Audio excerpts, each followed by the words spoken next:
Voltamos para a história. Hoje nós vamos ler a página 21, que fala sobre os documentos e a história. Para estudar o passado, os historiadores analisam documentos produzidos por pessoas que viveram em outras épocas e em distintos lugares. Claro, porque os historiadores de agora, eles não nasceram naquela época.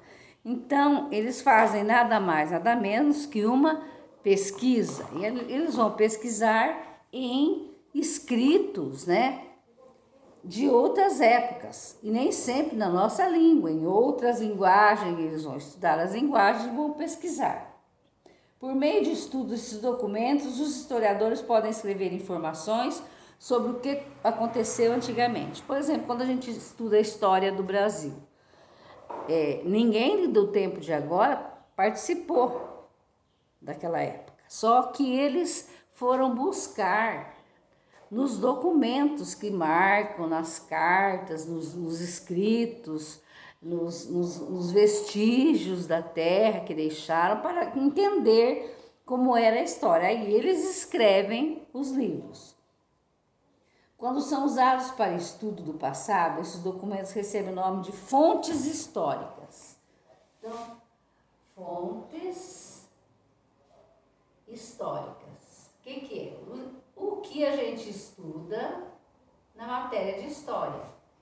Eles vão ser escrito um livro para se estudar. Então, eles vão buscar em fontes históricas, quer dizer, documentos escritos que contam a história de um lugar. A história de Paraguaçu, eles foram buscar lá nas atas da prefeitura antiga, nos registros que tem lá na prefeitura.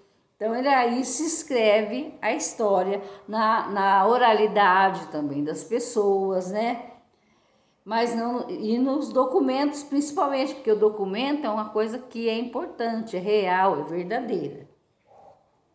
Olha, itens como livros, jornais, revistas podem ajudar os historiadores a estudar o passado. Esse tipo de documento é chamado fonte escrita. Então, aqui nas fontes históricas podem ter fontes escritas, fontes orais, né, como eu falei, ó, fontes orais ou fontes materiais. O que são fontes materiais? Então vamos lá. Isso aqui primeiro tem fontes escritas, quer dizer, os escritos, fontes orais, que é conversando com uma pessoa do passado, com uma pessoa que reside num lugar, ó. Entrevista, lendas, histórias divulgadas por meio da oralidade. Programa de rádio, gravações, voz, são consideradas fontes orais. Os avós, bisavós, quando contam a história, e podem ser material para se escrever um documento histórico, né? Um livro. Objetos são considerados fontes naturais, materiais, fontes materiais. Uma cerâmica antiga com um desenho, uma pedra com uma marca egípcia lá, que era a letra deles, vocês já viram as letras deles, né? Uma fotografia, um filme. Pode ser considerado fontes históricas também. Esse é o tipo de documento chamado fonte visual, né? Esse visual. Material, olha lá, ó. Roupas, brinquedos, moedas, esculturas e construções. Tem gente que coleciona moeda antiga. É um material para se escrever um livro. Por meio dessas fontes, os historiadores conseguem descobrir como era o modo de vida das pessoas nas sociedades estudadas. Se eu estou estudando as sociedades egípcias lá de trás, então eu não tenho nenhum egípcio aqui, mas eu posso encontrar documentos, fontes materiais, fontes orais ou fontes escritas, né, que vão contar. E as fontes visuais. Visuais são as fotos, os quadros, os registros em pedras, né? Com as letras. Olha as fotografias antigas, dá para se saber como era a roupa, o vestimento, como as mulheres andavam, né? as materiais, brinquedos, moedas.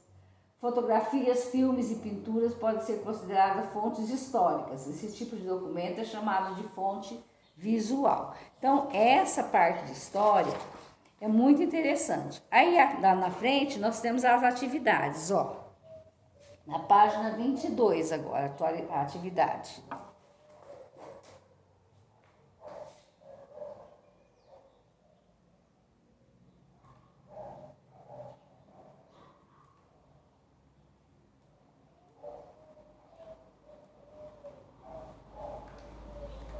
Depois de ler a 21, vocês vão para a atividade da página 22, que são 3 atividades pequenininhas. Na atualidade, os meios de comunicação, televisões, computadores, smartphones, rádios, por exemplo, facilitam o acesso a diversos tipos de informação. Quando a gente vai assistir televisão e ouve noticiário, nós estamos usando para ter conhecimento uma fonte oral, né? Só que essa fonte oral chegou através de outras fontes, né? Ou uma fonte, um registro, alguém leu em algum lugar, ou uma fonte natural, né? Alguém viu, filmou, uma fonte natural, ou uma foto que alguém tirou, alguma coisa. Então vamos lá. E a gente acaba ficando sabendo através da fonte oral, né? Dessa maneira, é possível conversar sobre temas importantes e conhecer diferentes opiniões a respeito de um mesmo assunto. Com base nessas questões, faça o que se pede. Aqui no quadro, use recortes de jornais e revistas para representar uma situação em que a tecnologia facilita alguma atividade do seu cotidiano. Colhe as imagens nesse quadro. Então, o que é a tecnologia? É o Google, o computador. O Google nos fornece muita informação, né? Então, vocês vão recortar de revistas, de jornais, algumas coisas que estão ajudando vocês a ter informação. Apresente aos colegas, você não vai apresentar, você vai apresentar para mim, né? Depois conversem sobre o semelhante diferença entre imagens escolhidas por vocês. Essa número 2 não vai dar para ser feita, porque vocês não vão ter 2 pessoas colhendo imagens ao mesmo tempo. Leia essa ilustração que representa algumas imagens em forma de ícones. No celular nós temos vários ícones. O que é ícones? Aqueles desenhos que representam alguma coisa. Então aqui, ó, isso aqui representa o que no celular? Isso aqui, isso, essas carinhas. Então, dá para vocês lerem aqui nesse celular o que estão representando aqui, com esse dedo aqui, o que ela tá. Essa mensagem saiu da onde? Né? Então, o que isso representa no nosso celular? A outra página, qual linguagem foi utilizada para indicar os recursos disponíveis em um aparelho de tecnologia digital? A linguagem visual, né? Eu vi. Converse com colega, professor e familiares sobre o tempo, esse aí nós não vamos, ou familiaridade, dedicado ao uso de televisão, computador, celular, entre outros meios de comunicação digital. Depois responda a questão, é saudável usar por muito tempo esses aparelhos? No caderno você registra a sua resposta. Aí eu quero falar uma coisa com vocês, olha, vocês têm que entender que a tecnologia veio nos ajudar bastante, principalmente na história. Tudo que eu quero, eu digito lá no Google, vai me aparecer tudo que eu preciso. Só que eu não posso, os meus olhos, o meu físico não suporta, e nem o meu pulso, nada, muito tempo de tecnologia durante o dia. As pessoas que usam para trabalhar muito tempo, elas ficam com problema de visão, elas têm problema no braço, problema no pulso, precisam usar um aparelho. Então, vocês vejam aí com seus pais, até no Google, procure qual é o tempo máximo que uma pessoa pode ficar por dia seguido numa tecnologia, em frente a um celular ou a um computador. Agora crie um desenho que mostre como deve ser o bom uso das tecnologias digitais, de modo que não prejudique a saúde da pessoa.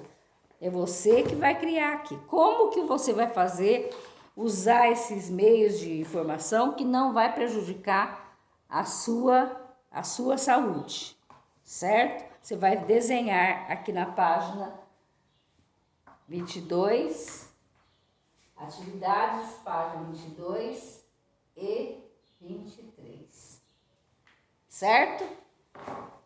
E com isso nós estamos, acabando história. Nós temos 3 páginas para a próxima aula de história e já vamos terminar. Na segunda-feira nós terminamos esse conteúdo de história, tá bom? Até mais!